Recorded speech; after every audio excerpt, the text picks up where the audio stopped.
Published, 17:30 Eastern Standard Time, the 31st of December 2017. Updated, 18:38 Eastern Standard Time, the 31st of December 2017. 6 months before the World Cup, Marcus Rashford has an excellent opportunity to prove why he should be starting for England in Russia. Injuries to Romelu Lukaku and Zlatan Ibrahimovic mean that Rashford will be leading the line for Manchester United against Everton this afternoon. Jose Mourinho has to let Rashford off the leash and give him license to terrorize defenders with his blistering pace. Marcus Rashford has the perfect opportunity to revitalize the Manchester United attack. Rashford's blistering pace in attack can restore the fear factor about United's play. Watching Ibrahimovic running recently, you could tell that something was not quite right. I am sure Michael Keane and Phil Jagielka would rather be facing him than Rashford at Goodison Park. When it comes to the pecking order of Manchester United centre-forwards, Rashford should not be behind a 36-year-old who has just returned from injury. Even before Ibrahimovic and Lukaku were ruled out, United have looked sluggish of late. With Rashford leading an attacking trio including Anthony Martial and Jesse Lingard, he can restore United's fear factor.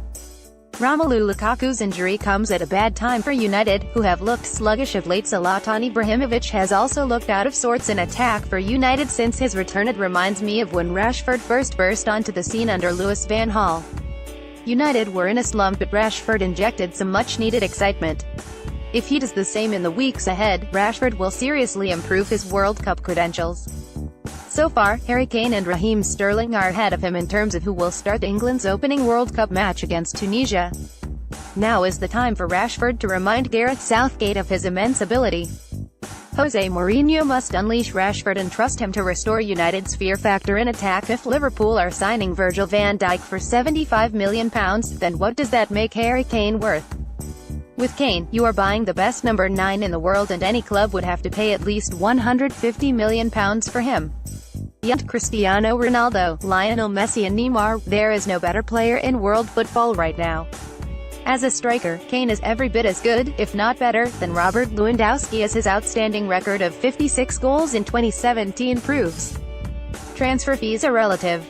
Liverpool have been crying out for a central defender, and for me, this move cements Champions League football for them next season. The arrival of Virgil van Dijk at Liverpool in a £75 million deal cements a top 4 place this season. Leicester made £73 million from the Champions League last season, so £75 million seems a fair price to confirm a top 4 spot.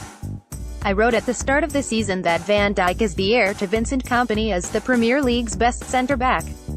His head was not in the right place until his move, but Van Dijk will be colossal for Liverpool. If Philippe Coutinho does not leave this month, Liverpool could be the surprise package in Europe. Few defenses would relish the prospect of facing the formidable forward line of Coutinho, Mo Salah, Roberto Firmino and Sadio Mane, and in Van Dijk they now have a powerhouse and a leader at the back. Harry Kane, pictured posing with his hat-trick balls from this year, must be worth £150, and what an important result for Swansea at Watford.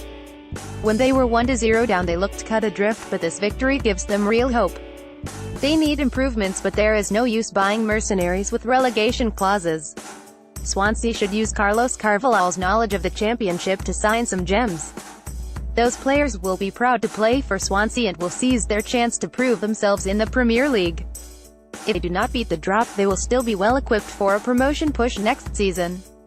Swansea City have given themselves real hope of staying up after their win at Watford. Do you understand why Mark Hughes rested players against Chelsea? Newcastle at home on Monday is far more winnable for Stoke, especially with key players fresh. The problem is that Hughes risks looking very silly if this gamble does not pay off. Do not underestimate the demoralizing effect a 5-0 defeat will have had on those who came into the side. This was their chance to prove why they deserve to start, but now they will feel they are not good enough. Mark Hughes risks looking silly if Stoke don't get a result against Newcastle on Monday. Even before this defeat, Stoke had conceded the most goals in the league, 41 in 20 games. Now, their goal difference is at least 4 worse than anyone else's.